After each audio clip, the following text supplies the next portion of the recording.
Hey, this is Warren Redlick. Thank you for watching. I'm here with Ryan Tanaka of Neurapod, and Ryan has a startup that he calls Reterns or reterns.com. We're going to talk about that. Maybe we'll talk about Neurapod, Neuralink, and a certain Neuraverse animated video series that I'm in love with for a specific reason that Ryan knows all about. So Ryan, let's start with Reterns. What is Reterns? So this is a startup idea that I had a few years ago, and then over those last 3 years, it started to become something that I feel more passionate about and feel I should pursue seriously. We basically have a website that helps retirees do consulting work as simply and flexibly as possible, because I have this idea that retirees often leave the workforce towards the peak of their careers. Maybe they're downtrending a little bit, I guess. But they're still mentally and physically very capable oftentimes. And so when they retire and their income and production just drops off a cliff, I think that's terrible for society, terrible for the retiree themselves, and terrible for the organization that they were contributing to.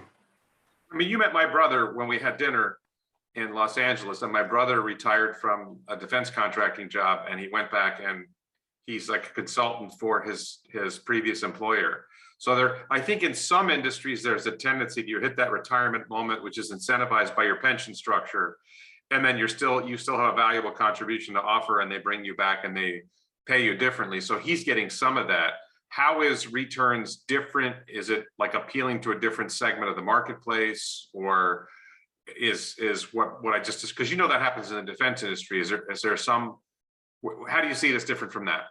In the example that you mentioned, there has to be a certain set of circumstances for that to work.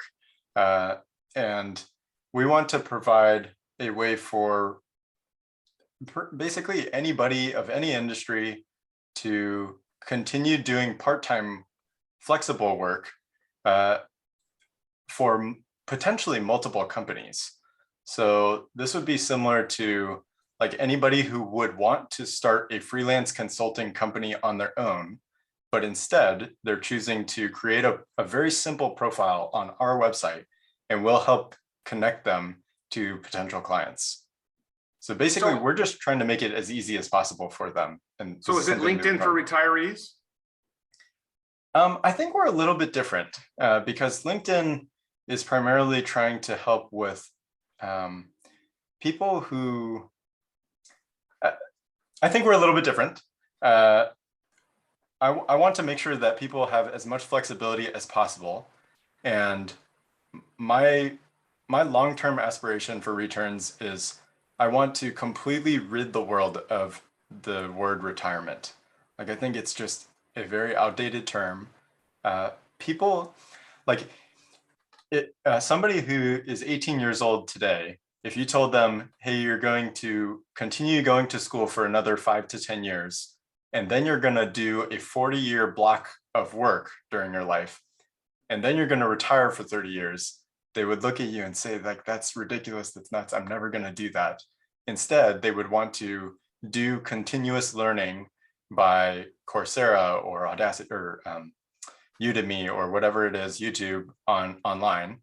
And then additionally, they'd want to take mini retirements or breaks in between the jobs that they have.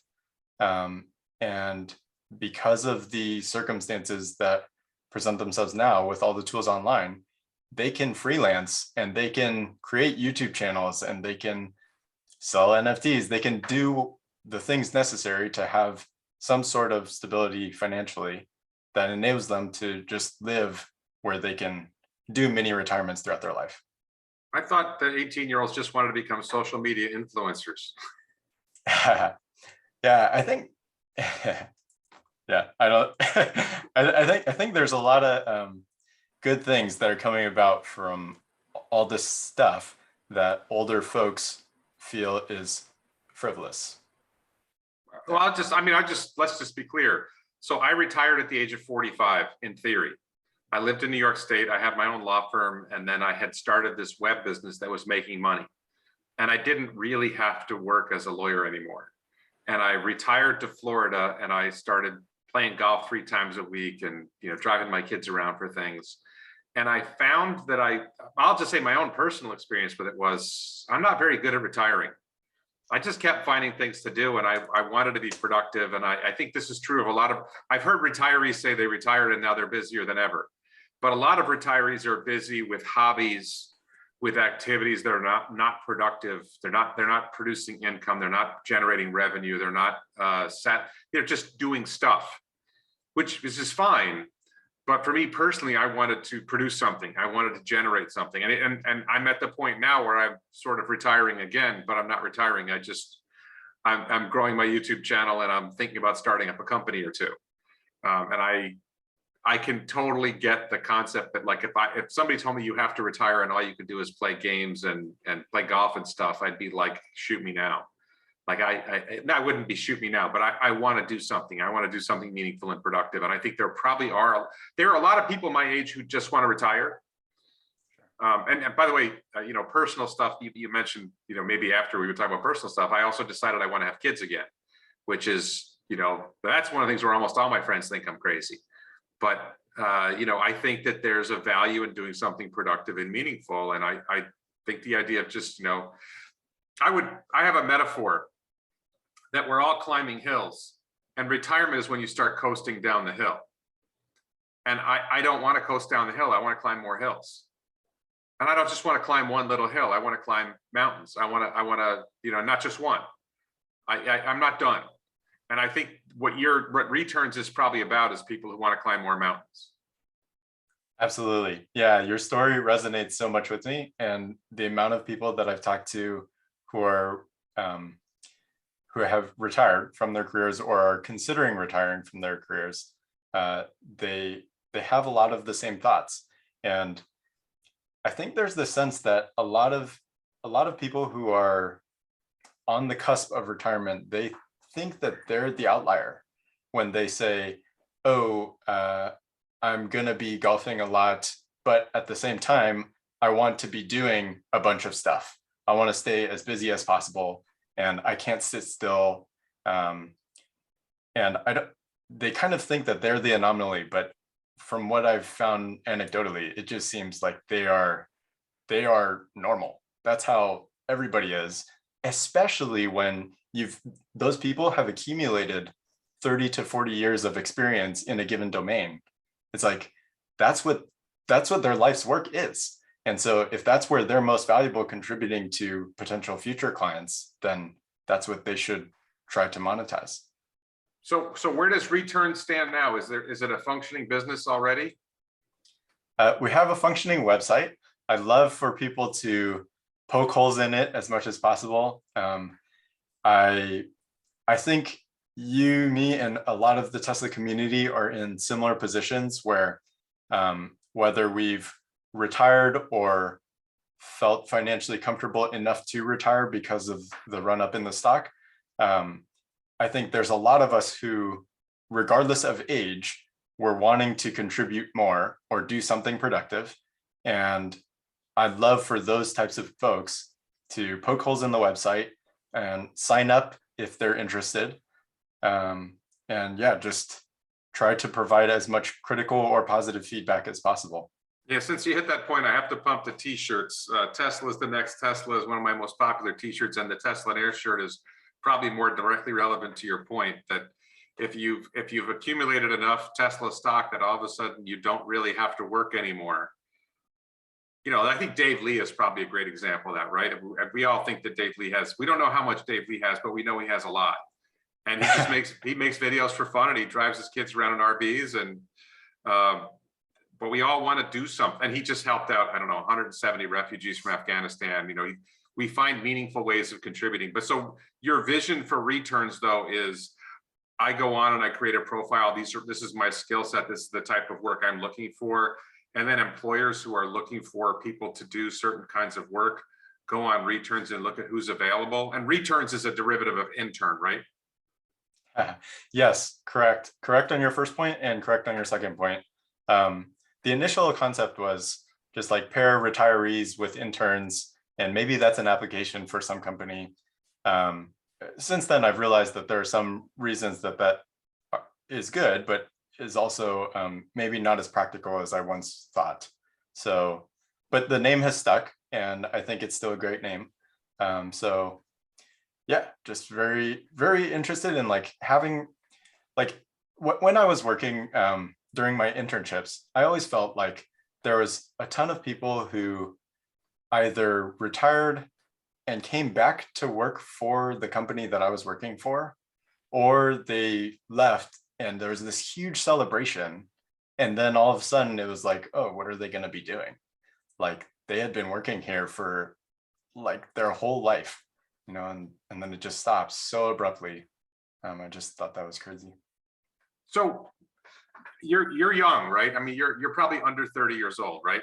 Correct. Yeah, I'm 27. Yeah. So what makes a 27-year-old connect with 55-year-old, 65-year-old men like me? I'm 55, but what makes you connect with people who are finished with their 30, 40-year career and all of a sudden you see that they have this additional to contribute? Like I don't think most 27-year-olds realize how much 60-year-olds have to contribute. So what is it? How did you Sure. make that connection? Sure. Well, so I guess part of the inspiration was just that my mom and dad have both gone through waves of retiring and unretiring and retiring again. They're both technically still working, but my dad has owned restaurants for a while, and I once asked him, I think about 10 to 15 years ago, I asked him like, hey, do you ever plan to retire? When are you planning on retiring? And he gave like a very stern, like, never, I'm never going to retire. And then my mom, when we had my younger brother, she retired. And then after he went to college, she went back to work. And it was, so basically a lot of it stems from my personal experience, realizing that these retirees are often, or these people often have skills that they can contribute regardless of age, and then pair all that with my internship experiences. I just realized like, oh, when I studied civil engineering out of school and then I was interning at this company, like I knew that I didn't know that much, and it was very clear that these older folks, they were very mentally with it. It wasn't like how an 18-year-old person would think of this 60-year-old person.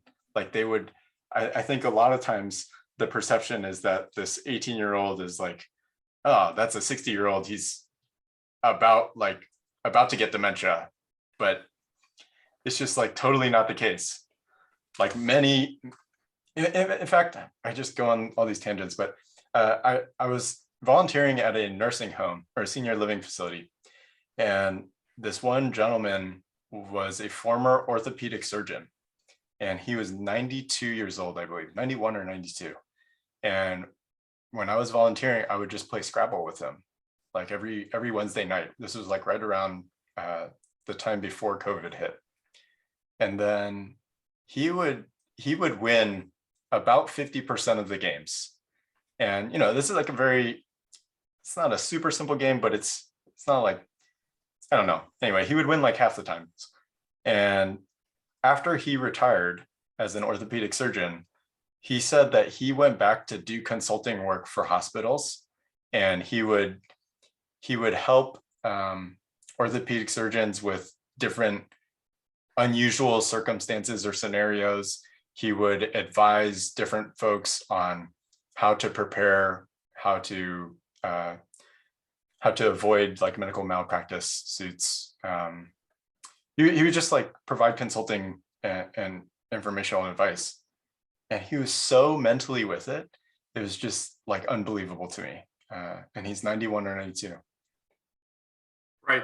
Yeah, my mother's in an assisted living facility, and it's interesting you mentioned Scrabble, because my mother was a killer Scrabble player, and she has Alzheimer's. And as her Alzheimer's declined, she became not a very good Scrabble player. So, I'm guessing the orthopedic surgeon you described had a physical ailment that meant he had to be in assisted living rather than that he had a mental impairment. Yeah, excuse me, I misspoke. Not assisted living, senior living, just like independent living. Correct. Yeah. Okay. So So you make these connections. So what's your vision for Returns going forward? That how does it grow? How does it reach more people? How does it reach more employers who need people like that? How do you see that expanding? Right now, the goal is to try to just make the sign up process as simple as possible. And we kind of have like a chicken and egg situation where companies would like, or clients and companies would like to have a whole host of different profiles on the site. Retirees would also like to see different jobs and opportunities. So right now, the goal is to try to make that sign up process as simple as possible. And over the long term, the hope is to just transition the world away from this linear life thinking of 20 years of school, 40 years of work, 30 years of retirement. Instead, we want it to be like, yes, you can start your early life with schooling and learning, but that learning should continue throughout your life in cycles. And same thing with vacations and some sort of work. Doesn't have to be like a traditional 9 to 5. So in terms of, I have this dark thought. Okay. So because I've been on dating apps and I learned this about dating apps, I would almost say it's a little bit like a dating app. I've read that some of the dating apps create fake profiles. They create fake profiles of attractive men and women so that people think there's more people on their app than there are. So you need to create fake profiles of retirees and fake profiles of companies that need retirees. And that will help you generate that makes it look more attractive so you get more people on the site. Don't do that. So, yeah, so building critical mass means number one, you need to make it easier to sign up, but you also maybe need to do something to generate interest so people come to the site and fill it out. And as big as my channel is, I'm not gonna, and my channel does have an audience that's, it's 96% male and it tends to be older. So maybe there's some potential for that there. What do people who are retired do now to try to find work? And what do companies do to try to find people like that? That's a good question. I think a lot of them will, if they're highly motivated, they will start their own firm. And so I think that's a viable option for high achieving individuals who have prior experience and are really comfortable doing that type of thing. Some folks are a little bit less business or a little bit less technical savvy. And so what I want to do is just help them do something that's very simple. Like most people who are within the retiree age range, they're able to navigate a computer pretty well, despite what a lot of younger folks believe. And it's because for the last 20 years, they've been in the workforce and they've had to respond to emails and they've had to navigate Google and oftentimes Facebook.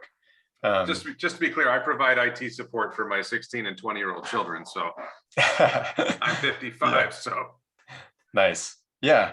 I'm the family IT guy, I'm the guy they call who they need to tell them, turn it off.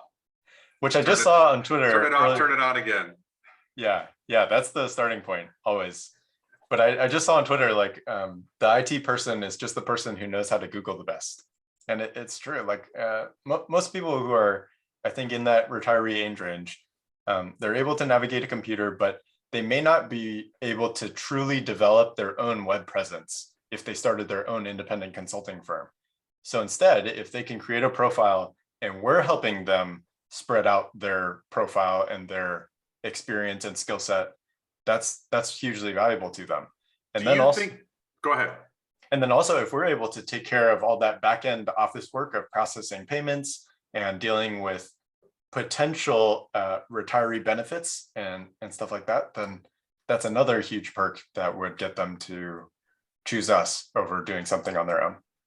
I'm going to say something that's a little political or ask you something a little bit political. Do you think that current social policies, government policies that effectively encourage retirement at a certain age sort of get people pushed out? that there's the Age Discrimination Employment Act where you're protected between the ages of 40 and 70. So once you're 70, they can fire you or they can let you go. And a lot of pension plans are designed that after a certain point, you don't gain that much from staying in the pension plan much longer. And Medicare kicks in at 65 or whatever. And Social Security kicks in at 62 to 67, something like that. So a lot of people choose to retire because a lot of government policies and corporate policies line up to say, this is your time to get out. And that people are disincentivized to continue working at that point. Do you think that's a part of it? I do. I think there's this huge confluence of factors that is currently driving this labor shortage issue that we see is so prevalent in the United States, especially. But I think this is a global issue, and it's accelerated because of COVID. But even prior to COVID, when I had this idea for starting Reterns, and I was just attentive to things going on in the United States and abroad, I could see that there were signs of this already happening. And so, yes, one of the things that is an issue is age discrimination, and whether it's explicitly stated or not. I think it is an issue. But I think over time, this is going to be something that companies cannot afford to do. There's just not going to be enough people in the workforce for them to be discriminatory. There's just, like Elon tweeted about this earlier. He's on this rant right now about birth rates, about declining birth rates. This is very true. Like, this is what I did my master's thesis on. Was basically just like declining birth rates, aging population, and just the need for there to be something to get older workers back into the workforce in some capacity. And one of the things that I found is that retirement is a super outdated concept. When it was first started, the average duration of people's lives after they retired was around 3 years. And now the average duration after retirement is around 22 years. And so the average length of retirement has been increasing while life expectancy has been increasing. And simultaneously, as countries develop, there's a lower and lower birth rate because people are more able to plan for having children, and they're not going to have children if they can't financially afford it. So yeah, I mean, basically, I have a bunch of pictures and visuals on a PowerPoint presentation that I can share that will explain it more succinctly than I can with words. So I'm happy to share those too. Yeah, I mean, let's do that now. Retirement, I believe, is truly a global crisis, and I don't think that that's exaggerating. Yeah, over time, it'll be more clear. But this is what we provide. There's you. This is the true essence of what I think is so ridiculous, is that production and income are steadily increasing. And then at whatever age is determined by some societal norms, this just completely drops off. And that's ridiculous.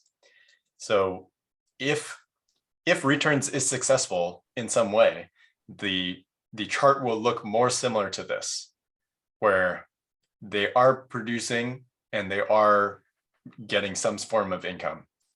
And I think that's hugely valuable to a huge segment of the population.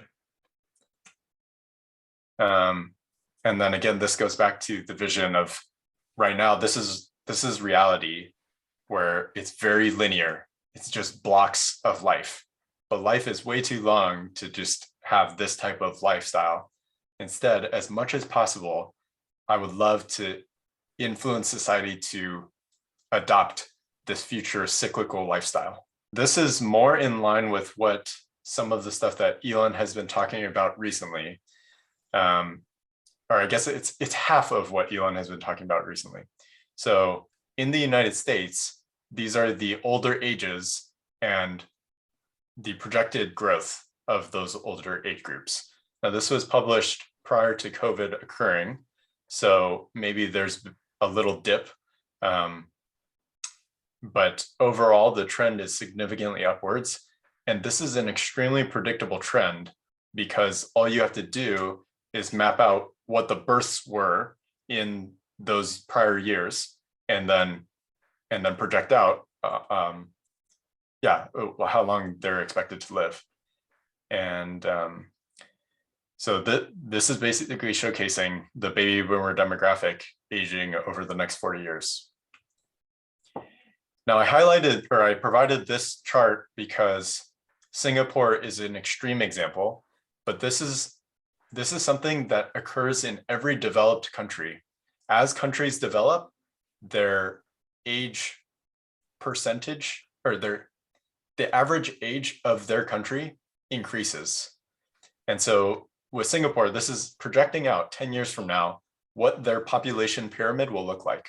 As you can see, like 60, or the age range of 50 to 70 is where the vast majority of the population will be. 60 is the new 40. Correct. And this is a global phenomenon, especially in developed countries because of World War II. And then on top of that, the development of the country, like basically the core need for people to have kids early on in their lives in underdeveloped countries is for labor. Like they just want to have more kids to help on a farm or help with chores around the house, or produce some form of income for the family. And alongside that, they don't have the financial stability to be able to plan for providing that child with the best childhood possible. Whereas in developed countries, especially in countries like Japan, Germany, the United States, we have the luxury of saying, okay, I'm a 27-year-old. I am not financially able to provide for 3 kids, or for 1 kid. And therefore I'm gonna wait until I'm able to do so. Like, that's do you not want to my... dive in? I want to confront that topic, but maybe we should do that after you finish the PowerPoint. We can do it now. I have about 5 more slides. Let's finish the slides. I want to talk about the fertility crisis, but let's do it after you're done with this. Okay. So this is kind of crazy, but basically, the labor shortage and Great Resignation is a huge issue. It's understated, and despite a lot of the figures coming out about unemployment being low and jobs being created being so high, I think there's this undertone of positivity for those headlines. But I think that's extremely misleading, because there's so many factors that are in favor of a greater volume of jobs being created in the future, simply because of all this freelance capability and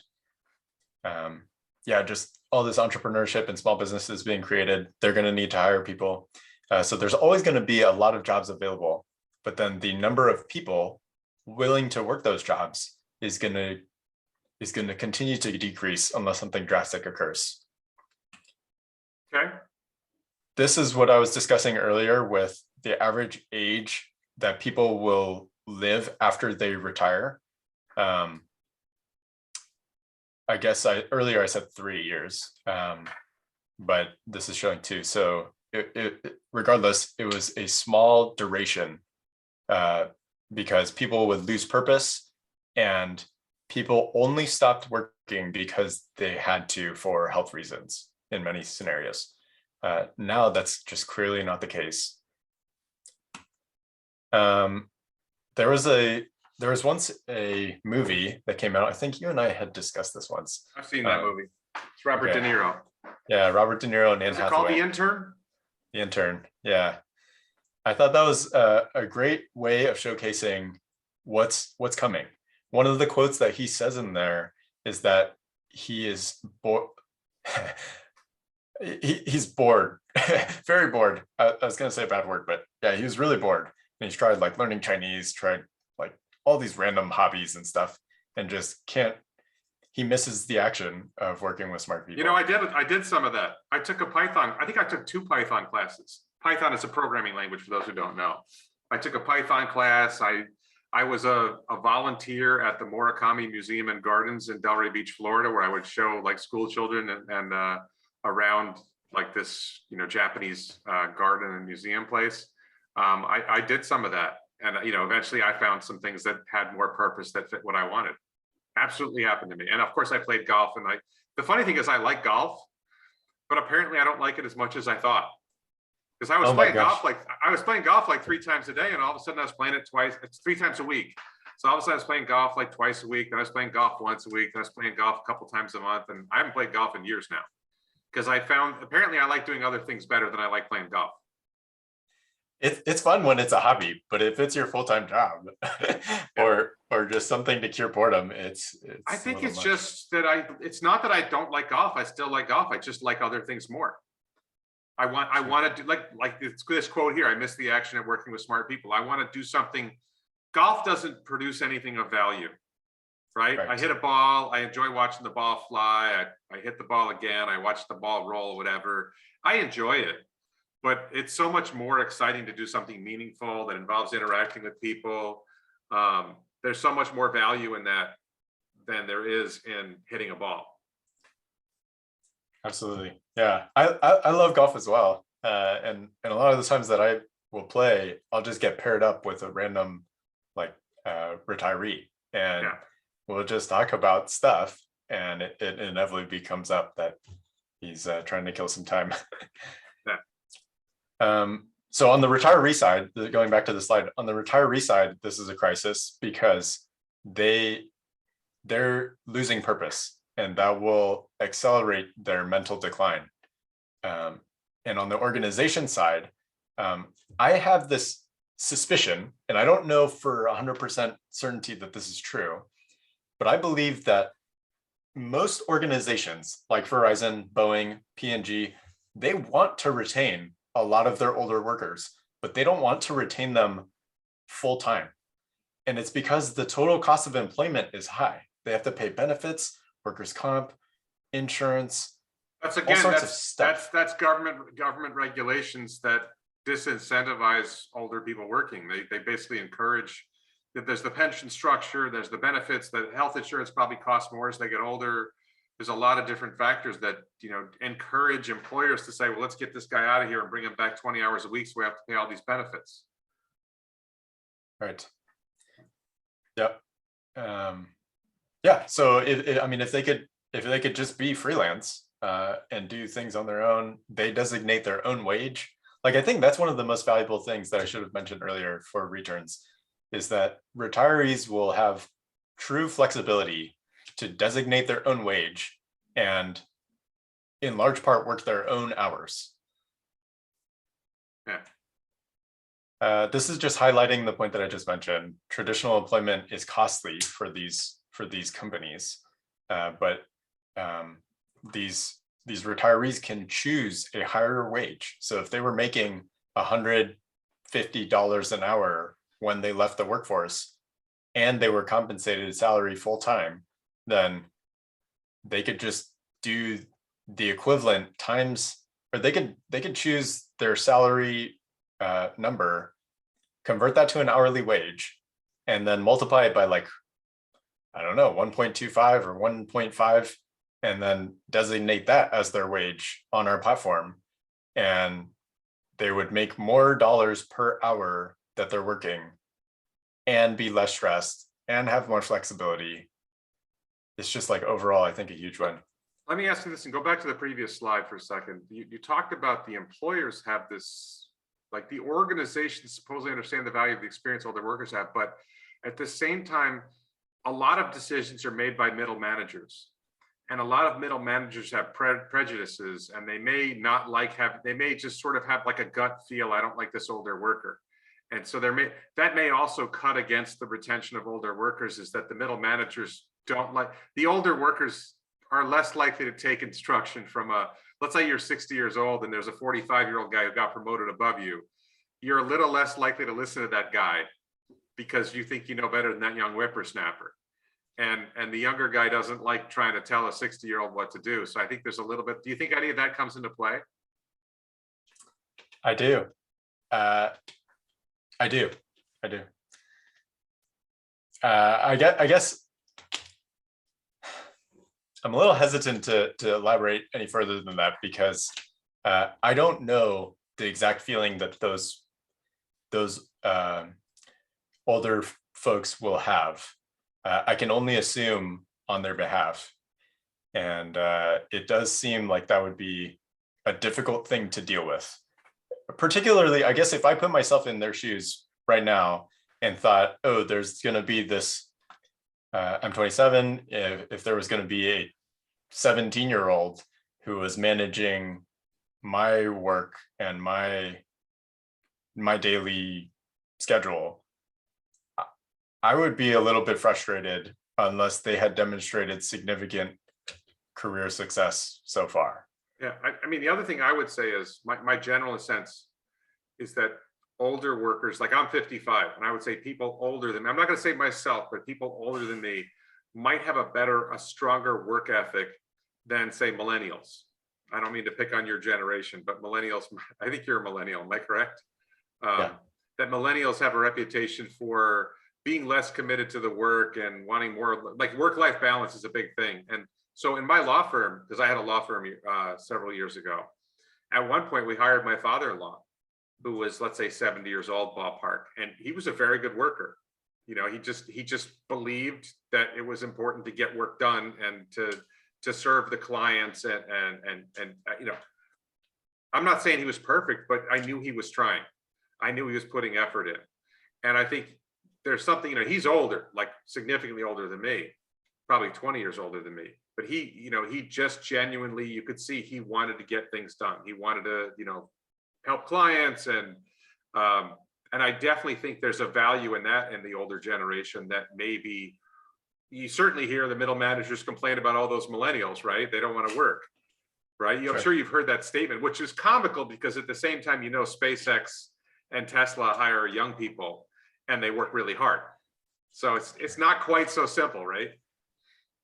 Oh yeah, it's really impossible and unfair to just broad brushstroke an entire generation, and I think everybody who's making those claims realizes it. But for the older generation, I think, in generally speaking, I think there's this thought that's so ingrained that they need to be a good team member and work with others well and work hard. And nothing's deserved, everything's earned. And I think like those types of thoughts are fantastic. And I think, you know, for the younger folks who have those thoughts too, I think that's also great. But yeah, I would love to just highlight those things that they're able to do well. All right, sorry. So I cut you off on your presentation. I think you wanted to go a slide or two ahead. That's okay. This is like just highlighting what I was discussing earlier. Yeah. It's costly to hire people. And this is, like, these are the things that I am just, I wish I could broadcast to the world. Like, I think these are just so critical right now in society. There's lots of tailwinds for things that are occurring right now, and they're all accelerated due to COVID, but they're not COVID, they're not critically, they would happen without COVID too. So remote work, obviously more accepted now. Labor shortages because people are retiring early, or they're slightly pushed out, or they thought, I made enough in crypto or stock market, I can just leave. Average age of people is increasing because there's so many baby boomers. And then these two are really important. People don't plan socially for retirement. There are many who haven't planned financially for retirement. But there's also the social component of, hey, I'm financially pretty secure. I don't want to have this drastic health disaster that's going to cause me to have this huge health bill that I can't pay, and then I'm going to be pushed back into the workforce. So if they're on the fence, then it's like, hey, I would love to have a little bit of income to make me feel more comfortable in retirement. So all those things I think are present, but then this social aspect of retirement is just not paid attention to as much as it should. People will think that they could play golf a lot, think that they could, I don't know, volunteer, spend time with their grandkids, do other hobbies and stuff like that. But there's so many hours in the week, and golf and those other activities are not going to fill up their schedule. And then these last two with flexible employment, I think because of the needs of what I was discussing earlier with work and the labor shortages, I think eventually there's going to be this scenario where a lot of people do part-time work for multiple companies. And so it's going to be a necessity for companies and people to embrace flexible employment. And it's going to be like, well, Warren or Bob or Bill or whoever did a lot of great work for a lot of great marketing work for Coca-Cola for 40 years. Now, Pepsi and Coke and Google wants to hire him part-time for their marketing consulting needs. And then this last one, lengthening duration of retirement. Like, it's just crazy to not be a part of the environment that you were for so long. Yeah. Okay. And last one. Yeah. Thank you for letting me share that. So a couple of things. One of the things that you mentioned in your in the presentation was a sense of purpose, and I think that's something that motivates me a lot. I don't know if you follow Jordan Peterson. Jordan Peterson's a somewhat I don't think he should be controversial, but he's a somewhat controversial individual. He's a big YouTuber. Had a very big YouTube presence, and controversial for other reasons, but he's kind of a self-help guy. He has this book 12 Rules for Life, which I read, and it's like when we talk about universal basic income, you've probably heard the concept of universal basic income. One of the criticisms I find most compelling is it's not that people need money, it's that they need purpose. And if you just give them money, you're not giving, they still don't have a sense of purpose. And the real challenge in life is finding purpose and finding meaning in life. And how do you find meaning? If you just handed cash and you're not for producing something of value, but you're just handed cash because of nothing, then you're not really driven to do something purposeful. And I like that greatest generation, the older generations, they're driven by, they want to do meaningful work. And I'm driven by, I want to do meaningful work. Like, I have enough money, I don't have to work. I benefit, I still benefit, I still can use the money that I generate from, say, YouTube, but I want to do something that matters. And I see that opportunity, and I see potential to do that. So I think that's important. And I think it's vastly understated. I think the whole setup, when I criticize the setup of government incentives that basically encourage, people to retire at a certain age, encourage companies to get rid of them at a certain age, whatever. I think a lot of that is driven by a sense that it's all about money, it's all about benefits, and it has nothing to do with purpose. The government itself does not understand the concept of purpose and meaning in life. That the people who serve in government don't see it. The people who are the bureaucrats don't see it. It's only in the private sector that you really get a sense of purpose. And largely in government, it's not to say that no one in government has that sense of purpose, but having worked in government, a lot of people in government, ultimately, for a lot of people, their purpose in getting a job is to get that paycheck and be able to pay their rent. And it's a subset of the population who says, wait a minute, if I get this job, I can do something meaningful, I can help people. And we really should be driving that concept that the meaning in life is doing something that helps others. And ideally getting paid for doing something that helps others, but doing something that makes a difference, that makes the world a better place, that helps others in some way. And if what you're doing doesn't really help people, there are jobs, let's say you're sending out email spam, right? You have a job for an email spammer or a phone scam company. That's not really a job that's helping people, right? And you can make money at it, but you're not really helping people. So I think that's something that's really missed is if you're getting a paycheck, you're getting a paycheck. No, are you helping people? Are you doing something meaningful that makes some, it could be you're making your boss's life better. It could be you're making the other employees' life better, but ideally you're making the customer's life better. You're doing something that contributes to the community. Does that make any sense? Absolutely. Yeah, it resonates so much with me, especially because of this idea that I heard about a few years ago called Maslow's hierarchy of needs. Have you heard of that? Yeah. And so, especially in the developed world, we're so fortunate to be able to care about those other needs that are not truly the most basic needs. Like, I mean, not in all circumstances, but most in the developed world, we're not like overconsumption is a big issue. And right, our biggest nutrition problems in the United States is obesity rather than starvation. Right. And so I guess I should frame it this way.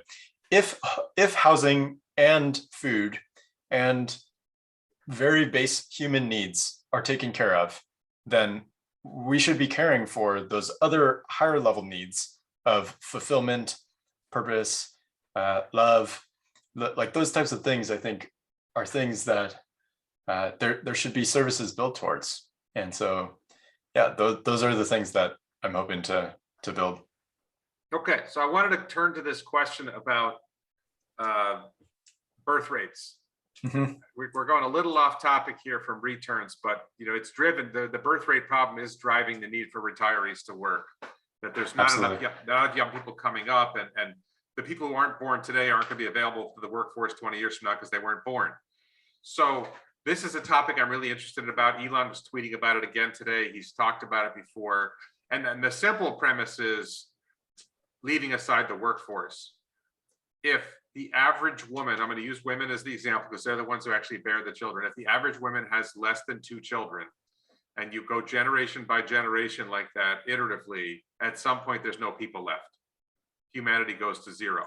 That seems to be Elon's primary concern, is population collapse, and you can end up with a scenario where humanity goes to zero. People think that the Earth is overpopulated, and we have a much greater risk of the Earth becoming underpopulated. Is that in the ballpark of how you understand it? Yes, absolutely. Yeah, the replacement rate. So just, I guess the best way to think about it is just like, what's the death rate and what's the birth rate? If the death rate is higher than the birth rate, then we're gonna have an issue, and that's clearly the trend, especially for developed countries, for the reasons that I mentioned earlier. Well, I don't know if the death rate matters so much. I mean, people are going until we get to the point where we live forever, which I think is probably not happening quite as soon as you and I might like. Eventually, we're all going to die. But if the average woman has less than 2 children, no matter what the death rate is, at some point, those people are going to die, and the population effectively starts to decline. And we see it in Japan. Japan's population is already declining. I think maybe Singapore, Hong Kong, the population is already declining. Am I correct? Yeah, Korea, yes. maybe China. That's correct. The US, we have a lot of immigration, and we have certain subpopulations that have a lot of children, but generally around the world, as countries get wealthier, they tend to have less children. So I have some radical ideas on that. It's funny that Elon it's one of the few things where Elon notices a big problem, and he doesn't seem to have a solution. I mean, yeah, Elon's having extra kids, right? But we can't scale Elon having enough kids to repopulate, to expand the global population. I don't think we can have Elon have 1 billion kids, right? I don't think he can produce. Crazier things have happened. I don't know if crazier things than that have happened. No, I actually had this thought, how could we scale Elon reproducing? Or I had this radical idea that, well, so one of the things I hear from people, there's the people who think that they have the solution to whatever the world's problems are. And whatever problem you bring up, they say, well, we need universal basic income and that will solve that problem. Like, well, wait a minute. I understand you like universal basic income, but how does that incentivize women to have more children? Right? And they don't have an answer to that. They just like universal basic income. So I have a really radical idea, which is, and I have some fleshed out ways of doing it, but can we right now the argument is that women are disincentivized to have children because of financial issues. And I don't really buy that. Like, I think you said something like, well, I'm 24, 27. I don't feel like I'm financially ready to have children. Most people today at age 25 are more ready financially to have children than people were 50 years ago. And people 50 years ago had more children than 25-year-olds today. So it's it's not whether you are actually financially ready to have children, it's your perception of what you need in order to have children. And people had children with a lot less 50 years ago and raised good children. I think there's actually something different going on, which is culturally, we've told women, don't have kids yet, right? You're 18. Historically, if you go back far enough, women started having children at 14, 15, 16 years old. And that's when they were fertile, and they would tend to have, 3, 5, 7, 10 kids. I know one family, I used to work as an attorney in a small town, and there was a family that the children who were my age, right? They're my peers who are, let's say, 55 now. They had 9 siblings. There were 9 siblings in the family. In my neighborhood where I lived before I came down to Florida, there were 2 families that had 5 kids each. And it's very rare now to see a family with more than 3 kids. Even more than 2 is becoming somewhat rare. And when the replacement rate basically means you need the average woman to have more than 2 children, then you need a lot of women to have 3 or 4. And how do we incentivize women? And so my radical idea is this: it's not that every woman has to have 3 kids. It's that, can we identify women who like the idea of having children? Can we allow them to monetize their fertility? Right? Can we find a way that they can? So let's say a woman's 18 years old, she's in high school, she doesn't really see a career path she wants, and she knows she loves kids, and she says, you know what, I'm gonna have 20 kids. Right? But we've created a structure where she can monetize that. Right? Which is hard to wrap your head around. But if we say, you know what, if you find a way for her to monetize her fertility, maybe she makes $2 million over the course, and she averages $100,000 a kid over 20 kids. And she banks $2 million by the end of that. $2 million is enough. And maybe she finds other things to do, because, the work of having children it's not a full-time job. I don't know. I've never been through it. No, but I mean, there's something that you have to do in the bedroom usually in the bedroom to produce the children. And then you have that 9 months when you're carrying the baby. You got a lot of free time. If you don't have a job, you have a lot of free time while you're carrying the baby. So maybe you teach yoga classes, maybe you build your social media profile, whatever. Can we find a way to create a platform where women who want that path can follow that path? And instead of having to get stuck with married to some guy who doesn't treat them well, or have children with 5 different guys who don't treat her well, can we find a way where she can do that in a way that monetizes it well? And I don't have a great answer for how to get there, but is there a way of getting there? And it's kind of like, people find that offensive, but we don't have an inoffensive system for having children right now. Yeah, I think it is a difficult issue. The whole idea, like what you're saying about it's not that difficult to have a kid, it's not a full-time job. The act, yeah, it's not difficult. but the 9 months and the care, even from the dad's perspective, I think would take a little bit. I mean, it's not going to be a full-time job, but after the baby's born, like the care for the child, I think it should be equivalent to a full-time job. Like maybe now people are not able to do it as a full-time job, but at least in my personal view, like if I had a child, I would love to be able to dedicate a full-time job's worth of time and effort and attention to making sure that they're the best they can be. Right. Well, I mean, I have different ideas about how you get there, and I think there's different ways of doing it. But what's striking to me about this whole thing is that Elon talks about it a lot, and Elon has solutions to a lot of problems, but he has never offered a solution to this problem other than he's had a few extra kids, right? Where's Elon? He's got ways of getting us to Mars. He's got ways of solving soul-crushing traffic and curing brain disease, but when it comes to encouraging women to have more children, Elon doesn't seem to have anything. Yeah, I mean, it might be because the best solution is to raise awareness of the issue. And if like the amount of influence and impact that he has is so wide ranging. And so if he's able to positively influence 1 out of 20 couples to have an additional child, then it's like that raises the population way more than any individual thing that he could probably do. Yeah, I don't think he's going to have that impact on 1 out of 20 though. I love Elon, not 1 out of 20, but I mean, even within the Tesla fan base, right? You know, what percentage of his fan base is women? Not that many.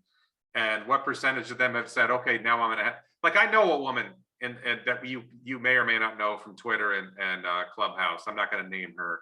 And she was hesitant to have children. Now she's thinking, I think I'm going to go ahead and have children. And maybe Elon played a role in influencing her, but I think she's rare. I just think that it's a social engineering problem. It's not a technology problem. It's not, Elon comes up with technological solutions to problems. I don't know that Elon comes up with sociological solutions to problems.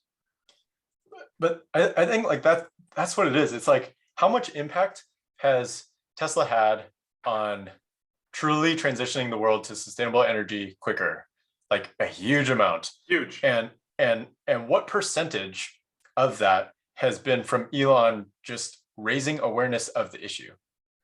I think it's on a percentage basis, maybe it's not that high, but he's raised awareness, but he's also produced the products. I think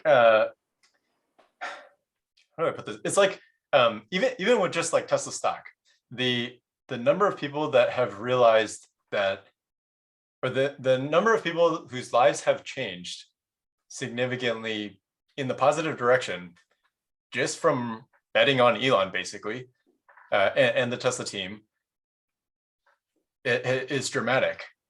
And so it's like all of a sudden, all these people that he's empowering through the stock is like the Tesla mafia. It's like you basically have the PayPal mafia, but it's the Tesla mafia of all these employees and all these shareholders who now have these new visions of how they can live their lives. Like that impact is tremendous. And so it's like, imagine how many new companies are started from Tesla shareholders, how many new YouTube channels, how many new projects, how many new things that arise because of Elon's indirect impact. So it's like, what if he is doing that same thing just from him talking, just from him thinking about, hey, this population thing is an issue. Like, you guys should have more children. Yeah, all right, but I'm gonna hit back on that. So, like, I talked to one of my kids, I won't say which one, and I said, we have this problem where humanity goes to zero, and my kid was like, well, I'm not going to be around then. Why do I care? And I feel like a lot of people in, let's say, their teens and 20s or whatever, there's this tendency to, they want to party. I'm sorry, I don't have a nicer way of saying it. They want to party, they want to go out and get drunk, they want to go out and smoke pot, they want to go out and have sex with random people, but not for procreation. And I'm saying men and women both. And the idea of like, let's find a partner who's a good fit for me, and let's have kids and raise a family, is something that doesn't seem to set in for a lot of men or women. First off, I'm not sure. I think the problem may be bigger with men than it is with women, but it doesn't really set in with women until 30, which is kind of late, right? And even at 30, a lot of women are like, and I was talking to this one woman who said, well, a lot of women, let's say she's in her mid 30s, a lot of us froze our eggs so that we could have children later, which isn't as likely to produce children as starting to have children when you're 25, right? But it's also, that's a really small subset of the population that's wealthy that freezes their eggs. But do you see that? I mean, you're 27. Do you see that a lot of your friends are not interested in having kids and they're not looking for that? When I grew up, like, I felt like it was my job to find a woman to marry and have kids with. And I think a lot of women in my generation thought it was their job to find a man to have kids with. And I feel like I don't know your generation as well as I should, maybe. My kids are, significantly younger than you. Do you feel like a lot of people in your generation don't have the sense that they have this job to get married? I mean, I'm going to guess you're not married. You don't have kids yet, right? Correct. I'm Do you not feel married. like that's a mission for you? I'm personally motivated to have many kids. I would love to get married and have many kids. Yeah. Okay. But do I you do feel think like that? But with your peer group, with people your age, do you think a lot of people think that way, or a lot of people are like, what? I don't think a lot of people my age think that way. I think I'm amongst my friends, I'm the outlier. It's very rare, at least in my friend group, who skews heavily male, to want many kids. And there are like a handful of my friends who already have kids. But most of them don't want to have more than 2, maybe 3. And I just, it's like, I've never had kids, so it's like I don't know for sure, but I just feel like there's nothing more cool that could happen in like the world than having kids. Right. I mean, I'll just say for myself, like, it's the greatest thing I've done in life, and they turned out good. So this is why I want to have Yeah. kids again, right? I really enjoyed the process of having kids and raising kids, not just the making of them, but the raising of them, and whether it was tutoring them in algebra or changing a diaper, whatever it was, all of that was stuff I enjoyed doing mostly. And not to say there weren't bad moments, but overall it was a great thing. And I'm really happy with how my kids turned out. I'm like, well, I'm good at this. I should do more of this, right? And I kind of regret not making this decision a couple of years earlier, but you make these decisions the way you make them. That's life. But I feel like, let's talk. I want to touch on this a little bit. So I have a brief experience with dating apps. I have a girlfriend now that I met through a matchmaking service, but I have brief experience with dating apps. I think a lot of people are dating through dating apps, and I think they tend to really force people to look at looks. Like, looks are like a primary factor. And there's an interview that Jordan Peterson did with, I keep going back to Jordan Peterson. He did an interview with this guy who studied, I think, Tinder for college age students. And he found that something like 90% of the women dated 4% of the men. Like or 90%, sorry, 4% of the men got like 90% of the dates. That there's a lot of college men who didn't get that. Like, the women were looking for, they have this like arbitrary threshold. They want a guy who's 6 feet tall. They want a guy who's got money, right? They want a guy who has 6-pack abs or whatever. He's got a certain symmetrical face. There's certain characteristics that women want in a man. And there's a small subset of the population of men that meet that standard. And then those men have an endless list of women to choose from. They have no, if they just want to have sex, they have no motivation to choose one and settle down. Right? I don't know to what extent you see that in your friend group. That are there a lot of guys who are like, nobody's willing to date me, or is it not that bad?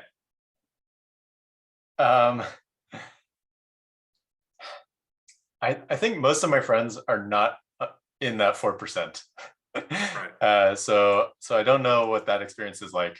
Although I'll say, like, I once went on a date with somebody who is from the matchmaking app called Hinge, and yeah, she and I had talked about like what her experience was like on the app, and she was saying that, well, when she was on Tinder, she got 10,000 guys who liked her. Like, it's not even just like 10,000 people she came across. Like, I was thinking, oh, 10,000 people, 10,000 guys in the city in our age range, maybe. Yeah, that's probably possible. And then it was like, oh, well, 10,000 liked her. And then she was like, well, yeah, that was kind of ridiculous. So I went over to Hinge. And then she was saying how, like, she also got quite a few. It wasn't in the thousands, it was in the hundreds. It's like, how do you like go through them all? And like, she was saying, well, some of them seem like just totally fake, and the messages are white, crazy and wild and weird. And so it's just like, there's only a few that you actually will like talk to and stuff like that. But yeah, I just. Right. So she's interested in about 4% of the ones she looks at, which comes out roughly that number. Yeah. No, and I would say my own experience was I would tend to swipe right on most of the women that I saw. right? I have certain Yeah. things that I'm looking for. I don't like women who are overweight. I'm sorry. I'm not sorry. I want somebody who's fit in large part because I want somebody who motivates me to be fit. But whatever. I also think they look better.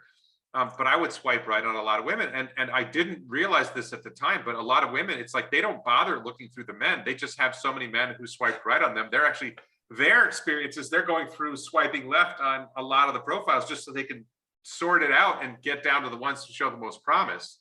And the end result of that is that, from Jordan Peterson's perspective, a lot of young men don't get many dates at all, and they get very frustrated. And that's bad for society from like a, volatility perspective. And the ones who do get dates, they have very little incentive to commit because they have an endless, because the ones who are attractive to women, the ones who do get, the women like you described, they tend to say yes to the same group of men. So, so those guys have an endless stream of women to choose from. They have no incentive to commit. And I just think that comes down to perspective. Like I never had the perspective, like I was trying to date a bunch of different women. I was trying to find one, right? I was just looking for one. If I found one woman and I went on a date and I liked her, I wasn't like going for the next woman to date. I wanted to date that one again. Right? If you have a date, this is like something that I don't get. Like if you had a date with a woman and you liked her, then you want to go on another date with that woman. I'm not looking for another woman to date. I don't understand that mentality, but it's actually, I think, quite common now. It's like, well, I'll date 10 women at the same time or whatever. And if I get tired of this one, I'll ghost her. There's all this stuff going on. I'm like, no, like, does that make sense? Like if you dated somebody and you liked them, you'd want to date them a second time and a third time. And I don't want the distraction of somebody else. They call it plate spinning or something like that. I don't want that distraction at all. I want to focus on this one and follow the relationship down the rabbit hole, see how far it goes. At some point, maybe it doesn't work out, but hopefully it does. Does that make sense? Right. Yeah, I'm in the same, I have the same perspective that you do. And while you were mentioning like, oh, there's this mindset, and I was like, oh yeah, I have a friend who is in Florida, and it was like, it's like he's definitely in that 4% category of guys. And yeah, he just like has an endless number of options to take girls on dates on any given night of the week. Right. And it's like, oh yeah, like I thought she was cool, but wasn't like that amazing. So okay, on to the next one. But you only get like superficial exposure to that person. You don't learn enough about them in one date or two dates, and that's another thing. Like for me, it's like if you just go out to dinner and let's say you go on the bed, because a lot of this is sex, right? So a lot of them go in the bedroom or something, and then you move on to the next date. Like you have to go through experiences, right? You have to go on a trip together. I honestly think that like it's contrary to tradition, but I think you have to live together to, experience each other on a daily basis to get a sense of is this right? You have to get to a point where you say, is this somebody I want to try that with? The other thing I was going to mention really quickly is there's this genre of videos aimed at men called red pilled. That one friend of ours, I think you probably know the guy. Somebody turned me on to these videos, and it was this advocating this plate spinning, date different women, and there's some good stuff in the videos. It's ultimately I felt like this genre of videos is misogynist, the way it looks at women. But there's some good stuff in the videos about make yourself a better man and then you'll be more attractive to women. That part was reasonable. But ultimately, all these videos, their attitude was, well, don't get married, don't have kids. Like, but that's contrary, that kind of message is the kind of thing that drives the birth rate down. If men have the attitude, don't get married, don't have kids. And if you watch, the women's side of these, TikToks or whatever women talk about men, I think a lot of women they're not necessarily looking to settle down, find one guy and get married and have kids either. They're looking to play the field. Right. I don't see as much of the women's perspective on it. I see the red pill video guys talking about how women talk about it. I don't actually watch the women's side as much as maybe I should. But I feel like that's contributing to the decline in birth rates. And I suspect that similar things happen in other countries. Maybe it's somewhat different. And I almost think it's like the rise of the dating apps. And there's also this cultural attitude. I'm sorry to implicate feminism, but this idea that women need to have a career first, which frankly, I probably pushed on my own children. I have 2 daughters and I've encouraged them to go to college. And, you know, do we as a society push women not to have children at a young age? Or do we have this attitude that, you know, if you have children when you're 17 or you have children when you're 21, you had children too young and you're not serious, right? I think that there are religious parts of society like Orthodox Jews and Mormons who are more favorable to women, you know, getting married and having kids at a younger age. But by and large, most society, it's almost looked at like there's something primitive and wrong with a woman getting married at 21 and having kids, right? Mm-hmm. Do you see that kind of prejudice as well? I do. I just think it's like it's like an intrinsic imbalance, I guess. It's like the women, you know, it's just unfortunate that they get this situation where they're the ones that have to bear the child. And so yeah, the career choice or no career choice, it's like, yeah, it would just be a really difficult balance to strike. And I don't really have a strong opinion one way or the other of which one they should choose. It's just all right, unfortunate. So let's skip ahead and talk about a different topic now. So what's going on with Neuralink? What are you excited about with Neuralink lately? I know you just had a video. You just had a video. I haven't watched it yet. You had some big update. Yeah. I haven't seen it. So can you give us a preview of what's in your latest video about Neuralink without going into too much depth?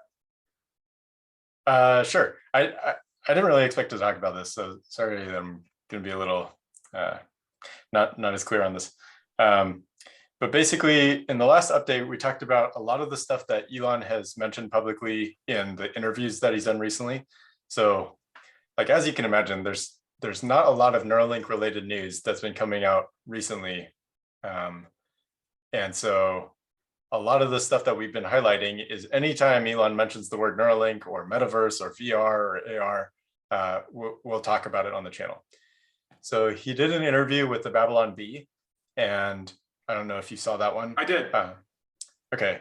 I enjoyed that one because I thought it was the questions were, although many were repetitive, I thought the style of interview was a little bit different than what I'm used to seeing from Elon. And so when he talked about like what the long-term, what his long-term thoughts are on the metaverse and what he thinks about Neuralink's potential, I thought those were really interesting. I think one of the things that I found my viewers, based on the YouTube comments, are not really as attentive to as I would like, is Elon has mentioned that there's going to be a way to create a neural shunt where you can have a Neuralink in your brain, and then you can have like a small microcontroller downstream of the spinal cord where the injury is, and then just wirelessly bridge the connection between your brain signals to where the controller is, where you're wanting to receive the signals. And so that means 2 implants. And if you do that, that's hugely valuable to anybody who's paralyzed or anybody who has like a missing limb or a non-functional limb. And so I guess that leads to, like, people are speculating on what's the potential financial outcome for Neuralink. And I think like a lot of the things that I could foresee them getting into is just really advanced prosthetics, really advanced controllers of some sort, like microcontrollers that help with different limbs, and then a variety of different sensors as well. So if somebody is blind, maybe in the longer term, they'll get into the situation where they're tapping into the exact neurons that are helping you process vision or process the stuff that's going on in the world and stuff that you can see. But at the beginning, it's just like, okay, well, your hardware eye doesn't work, then let's replace it with this really good camera, and then you can like Bluetooth that to your Neuralink. I think that's Right. what's first. Right. So they've talked about human trials. You and I talked briefly, I think, about Synchron, which has got a human trial going on a different type of brain implant, which is, I think, much less resolution. Do you have any sense of where Neuralink is in the process of getting to human trial? First human, as Siobhan Zudlis calls it. Elon's mentioned that it's going to be this year. Based on his comments at the Babylon Bee interview, it wouldn't surprise me if it's early next year. But he has been saying it's going to be 2022 for around a year now. So other than that, I'm not sure. I mean, Siobhan Zillis talked about it several months ago, and it seemed like they were working on getting to first human, getting to human trials. Maybe that was almost a year ago now when she gave that talk. You know, Siobhan Zillis, for those who don't know, is a project director in the Neuralink office of the CEO. So she's a significant player in Neuralink and also really cool. So I'm a fan. So, all right. So I wanted to talk briefly about Neuraverse. So you have this animated cartoon series, which features a really important voiceover actress, also known as my daughter, who does the voice of Brooke. I've only seen 2 episodes so far. When can we expect the third to come out? We actually released the third, I think last week. What? Yeah, and then the 4th episode is going to be like 1.5 to 2 times the length of the prior 3. So because it's quite a bit longer, it's going to take a little while longer. And then also I've been speaking to like our animator and cartoonist John. He's like, I don't know if people realize, like, he's basically a one-man show, or he is a one-man show for all the animation and the drawing and the like putting the sound or putting the audio together, cleaning it up, everything like that. So I think it's pretty remarkable, like the stuff that he's able to do just himself. But anyway, so I've been speaking to him about doing like TikTok short videos that we can post on Instagram and YouTube Shorts and TikTok. And those I think would be awesome. Like we could just to drive awareness of the series. And I guess I could go into like why we created Neuraverse. Yeah, please. In the first place. Yeah. So I think Neuralink is like the coolest of Elon's companies. Just my own personal opinion, because what Tesla's doing is obviously fantastic, clearly was needed, and yeah, I just think it's great that they exist, and a huge fan of what they're doing. SpaceX, I buy into what Elon's saying, that we need to make life multiplanetary. I'm just not, I don't get as excited as a lot of people do about going to space. Just, okay. I don't know why. Boring company, the traffic thing, like studying civil engineering, yeah, it is just killer to me that traffic still exists in the form that it does.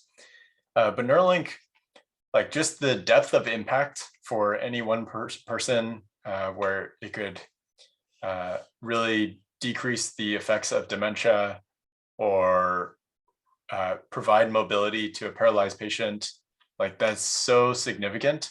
And so I want to have like the world know that Neuralink exists and be aware of what they're doing. So I thought, well, if I create this like just Neuropod alone, there's only so many people that are going to be willing to watch those episodes. Like it's pretty dry. And sometimes I try to not make it that dry, but it's frankly difficult. Yeah.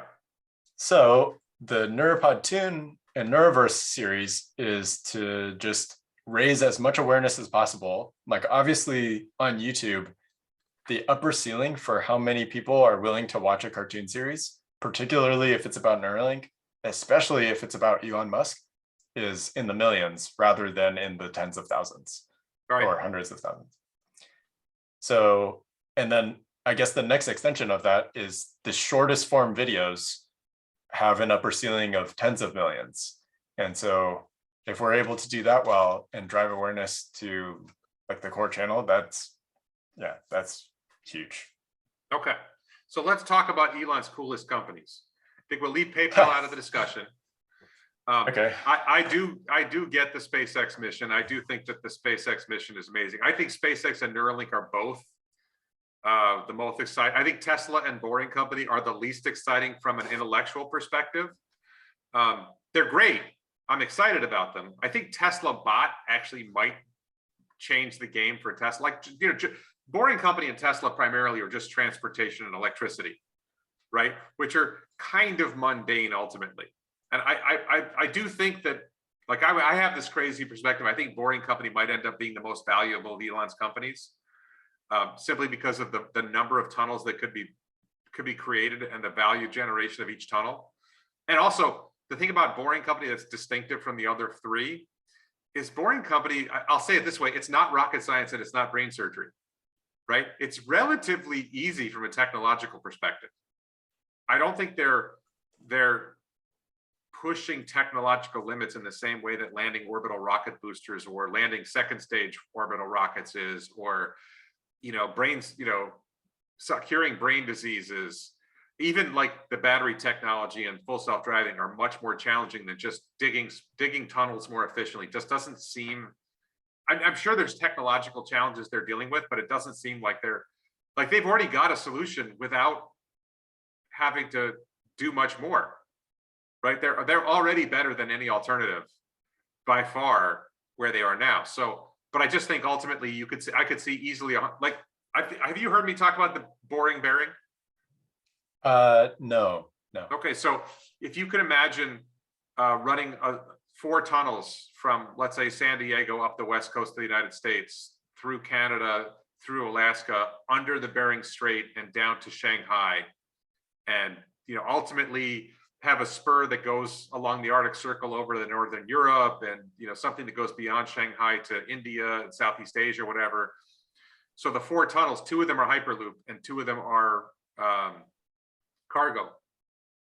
And you've basically replaced, because you're reaching Europe and because you're reaching India and because you're reaching all of North and South America through these tunnel systems, you've effectively eliminated all trans-Pacific and all transatlantic air and cargo travel. You've taken it all from ships that spew nasty fumes into the air to clean underground trains that are much more reliable as well. And, you know, roughly 6,000 miles of tunnel would cost, from LA to Shanghai, would cost about $100 billion at $4 million a mile. For 4 tunnels, 6,000, it works out to about $100 billion. And the value generation of that $100 billion, even if it costs 10 times as much, even if it costs $1 trillion, the value generation of those tunnels is off the charts. You think about the volume of traffic, you know, just think about, like, instead of flying to Shanghai on a regular plane and it's like a 14-hour flight, you know, at 500 miles an hour, now you're doing 1,000 miles an hour in the tunnel. And it's not as far as you think. You think about it on a Mercator projection, and going up to Bering Strait and coming back down seems far. But when you actually map it out, it ends up not being that much further than flying across the Pacific the way we fly. You follow me? Okay. So that's it's just one application, right? You also have the tunnels within cities. Anyway, so I think that's ultimately mundane. It's just making transportation better, lower cost, more efficient, you know, more environmentally sound and all that. But with Neuralink changes the human condition, right? It changes what we are. You know, you could see it getting to the point where you can upload your consciousness to the cloud, where you could download your consciousness to multiple bots. Like, there's all these, like, really way out science fiction applications that you see. Have you read Ian Banks' Culture series? No, that's supposedly one of Elon's favorite series of novels. Neural lace, the Neuralink is very clearly connected to neural lace, which is in some of those novels. And, you know, you can, like, save state, right? If you're about to do some really like dangerous mission, you just save state, and then you reconstitute your consciousness in something else if you died in whatever adventure you were going on, right? Or you could imagine Tesla bots with human consciousnesses that they get shut down, right? They go into hibernation and you send them to another star system. And when the ship reaches the next star system, instead of having to carry humans and maintaining life support on this long journey, you have bots with human consciousness in them. That's some really out there science fiction stuff, right? But that's pretty amazing potential. Did you ever see the Amazon Prime series Upload? No, I haven't. It's really dumb, but it has that concept of uploading your consciousness to the cloud. Okay. It's a really dumb series overall, right? Because the guy's in some resort, but he didn't pay for the upgrade, so he keeps getting ads for Taco Bell. Oh my gosh. Right? Oh gosh. Okay. So I tend to agree with you that Neuralink is the most mind-blowing, literally, where it can go. You know, it's not just, you know, helping blind people see and helping paralyzed people walk, but it's literally helping human consciousness go beyond the human body, and also helping us keep up with AI. Right. Right. Yeah. I mean, I guess to go back to like what you were talking about with Boring Company, Yeah. it's like the idea that what they're doing is simple and therefore it's going to be more valuable. I think that's I don't buy that. No. So here, let me be clear about that. It's going to be more valuable because of the size of the system that we'll ultimately create, but it's also that it's more likely to succeed, right? We don't know if we can actually build a working colony on Mars, right? We don't know if that will, like, here's an example. We talked about the problem of birth rates. Can humans actually carry a child to term? Can humans actually conceive and carry a child to term healthy at 0.38 Gs? There's never been an experiment at 0.38 Gs. We've done experiments in microgravity with a very limited extent, and they haven't been that promising. We haven't tried it on the moon at 0.1 Gs. We don't know whether humans can actually reproduce in 0.38. There may be some stage in the reproductive process, in the gestation or whatever, where the fetus doesn't form correctly unless you're at 1 G, right? So that may never work, right? It may be that we don't really become a multi-planet species because of something like that. You look at Neuralink, like, you and I are both excited about the prospect of Neuralink, but we don't really know how well it's going to work. I think you and I are both pretty confident it is going to work, right? But it's not guaranteed, right? There's a significant chance it won't be able to achieve all that you and I hope, right? It's true. Yeah. I mean, even in the latest update, or in the latest episode with Russell Brand, like I mentioned that, yeah, it's not, the future is not certain. And so like, I'm giving them a lot of credit for things that are not guaranteed. But we know tunnels work, right? There's no question that tunnels work. And you can imagine, like, let's say you've got to, like in Miami, they're talking about replacing the Brickell Bridge. Right? Okay. And it's an absolute no-brainer to replace it with a boring. They were going to replace it with $1 billion tunnel. Okay. Yeah. And Elon heard about it. He said to the Miami mayor on Twitter, "I could do that for 30 million." And you know, maybe it'll end up being 50 million. Sure. But you can imagine if you had to replace some big bridge and it was going to be $1 billion project, and then Elon comes along and says, "I could do that for 1/10 of the cost." And you and I know it's true. Yeah.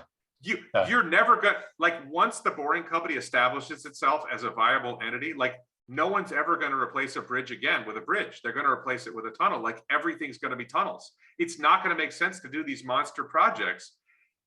It may even become effectively cheaper to do a tunnel rather than a road, because the cost of the land and the impact on the land of the road, depending on where the road is, like if it's in a city, the land is so valuable that it makes more sense to do a tunnel underneath. You know, between cities, okay, it becomes a little bit more challenging, right? But within cities, it's just like a no-brainer that the tunnels are going to be so much more efficient in so many different ways than roads. And so I see the Las Vegas project. You're familiar with the Las Vegas, not just the convention center, but the Vegas Loop, right? I could easily see that. Right now it's a 29-mile, I think it's a 29-mile plan, but you could easily see that getting to 100 miles for Las Vegas, right? Okay. There's about 1,000 cities in the world that are in the ballpark of Las Vegas's size. So if you have 100 miles of tunnel in 1,000 cities, you've got 100,000 miles of tunnel. How many miles do they have now? 2. That's a 50,000x from where they are now. It's already a multi-billion-dollar company. 50,000x times 2 billion. is a very, very large, that's $100 trillion company. And that's excluding intercity tunnels. That's excluding the boring the Bering Strait. Right? There's tremendous potential for that to be just a total game changer. Even though it's literally boring. Yeah. No, I mean, I do think it has great potential. I think it's still underrated in how much potential it has, just for even amongst like Tesla fans. But if we're ever gonna do, we should do that episode where it's like you, me, and some other folks comparing like potential future valuations for each of Elon's core companies. I just don't foresee a way, even if Boring Company got into the business of building double-decker highways, I don't see a way for them to, and selling bricks, like selling bricks, and gosh, just okay, like the bricks. So here's the thing: the bricks are a distraction. Here's the simple business model, which I think they're already doing in Fort Lauderdale. Okay, because the Fort Lauderdale mayor said that there was not going to be paid. There were no taxpayer dollars going into building the Boring Loop. Okay.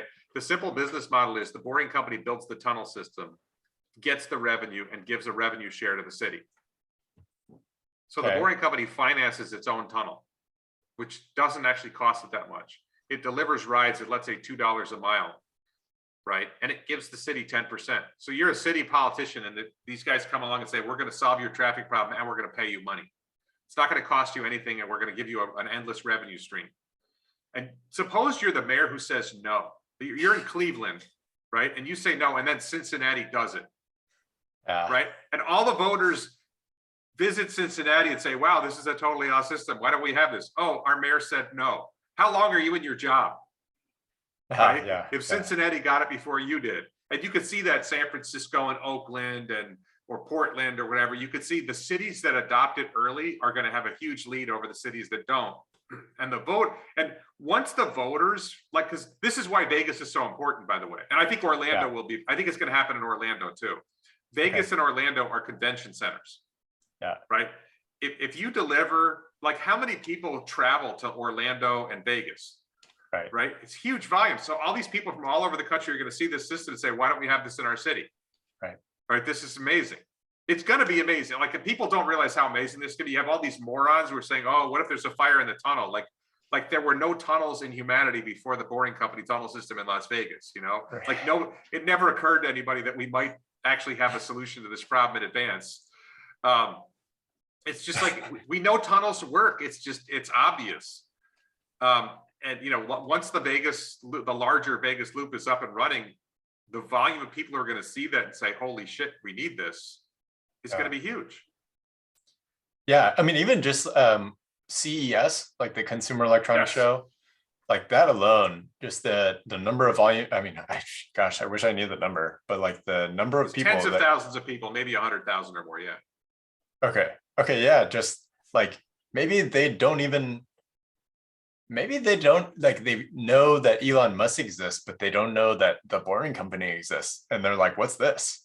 You know, so it's like, they just realize, oh, this thing is happening and it's amazing. And like you were saying, even if they just tell other people in their city, they don't even have to tell their mayors. Like, it's just word of mouth. I just checked 45,000 attendees in person. Okay. Yeah. And they're all the techie people. From 119 countries. Yeah. So, I mean, I think the potential is huge. It's just with Neuralink, like, I'm just envisioning like even just like, if you could take out Dojo from Tesla, you know, and you have a very mature Dojo, how much does that company get valued at? It might be $1 trillion company itself.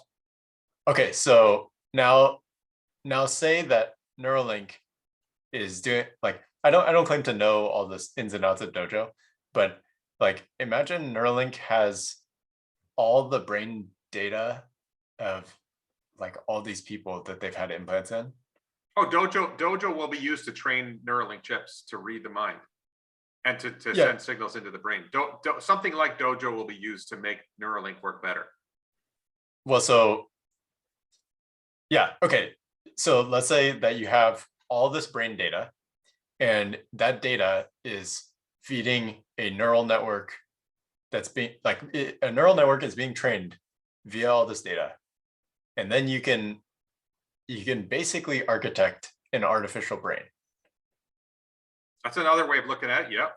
Then like you create this artificial brain and you pair that with a Tesla bot, or you put that in somebody who has a bad brain and you replace it with that, then it's like, how much does that cost? You know, like that is that's another angle. Yeah, my take on this was really simple. Was suppose you get to the point where you can just enhance human abilities by a little bit. Like let's say you're going to replace an iPhone with a Neuralink. Okay. Right? It's significantly better than an iPhone, and you don't have to hold it in your hands anymore. It's just in your mind, and you can work with it in your mind. And I think you and I both agree that's coming. That's 10 years down the road, 20 years down the road, but that's coming. Yeah. The total addressable market for that is everyone. Like all of humanity will want that. So you have potentially 8 million customers, or 8 to 10 billion customers.